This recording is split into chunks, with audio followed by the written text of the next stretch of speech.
Sir வணக்கம். வணக்கம். என் பையனுக்கு பொண்ணு பார்க்க வந்திருக்கேன். அப்படியா சார்? 2029 வரைக்கும் பொண்ணு இல்லை சார். Very demand. நீங்க ரொம்ப லேட்டா வந்திருக்கீங்க சார். என் பையன் டபுள் டிகிரி முடிச்சிருக்கான், யூனிவர்சிட்டிலே ஃபர்ஸ்ட் வந்திருக்கான் சார்.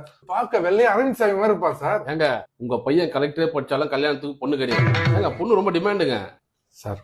பாருங்க சார், இப்பெல்லாம் பேரண்ட்ஸ்லாம் பையன் மெட்ரிகுலேஷன் படிக்கும் போதே மேட்ரிமோனியில வந்து புக் பண்றாங்க. 8வது படிக்கும் போது 8 இடத்துல விசாரிச்சு கல்யாணத்துக்கு ஏற்பாடு பண்றாங்க. லேட்டா வந்துட்டு ரொம்ப சவுண்ட் வரீங்க சார். பாருங்க சார். சார் இந்த கார்னர்ல ஒரு பொண்ணு பாக்குறேன். உங்க லக்கு. கார்னர்ல வருஷான்னு ஒரு பொண்ணு இருக்கு சார். வருஷா. ஆனா அது எக்ஸ்பெக்டேஷன் இருக்கும் பெருசா. பாத்துக்கலாம் சார். வலசர வாக்கத்துல வருஷாக்கு வீடு வைக்கணும். தாலி கட்டின கையோட அப்பா அம்மாவை தூக்கி ஓமல வைக்கணும். பையனை பெத்தவங்கள ஓமல வைப்பீங்களா? என்னங்க நியாயம் இது?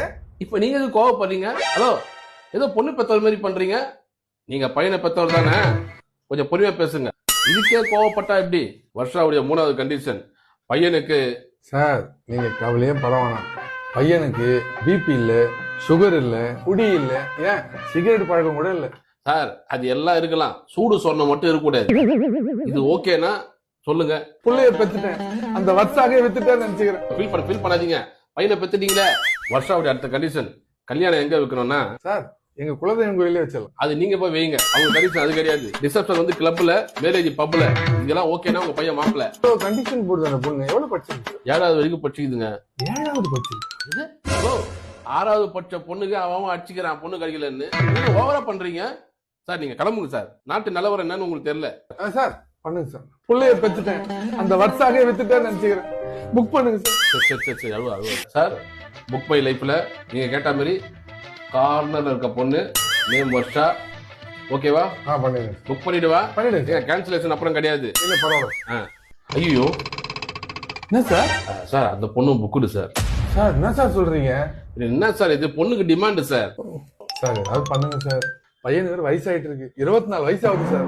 அந்த பொண்ணு தான் வேணுமா? ஆமா சார். நீங்க ஒன்னும் கவலைப்படாதீங்க. இந்த மாதிரி யாரெல்லாம் 1 வருஷம் வாழாது. வெயிட் பண்ணுங்க. டைவர்ஸ் ஆகி எப்படி அது வந்துடும். ஒரு வருஷம் வெயிட் பண்ணுங்க. ஓகே தான் சார். இதுக்கு ஓகேவா? புள்ளைய பெத்துட்டேன், அந்த வருஷாக வித்துட்டேன்னு நினைச்சுக்கிறேன். அப்படி புக் பண்றவா? பண்ணுங்க சார். ஐயோ இப்போ என்ன சார்?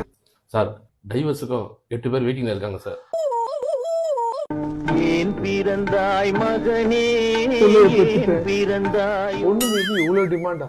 பொண்ணை பெற்றவங்களே கல்யாண வயசுல வந்து பொண்ணு கேட்டா மாப்பிள்ளைக்கு சம்பளம் கம்மின்றீங்க, சம்பளம் ஜாஸ்தியான பிறகு வந்து கேட்டா மாப்பிள்ளைக்கு வயசு ஜாஸ்தி ஆயிடுச்சுன்றீங்க. ரெண்டும் ஓகேனா தலையில முடி இல்லைன்றீங்க. எங்களால முடியலங்க.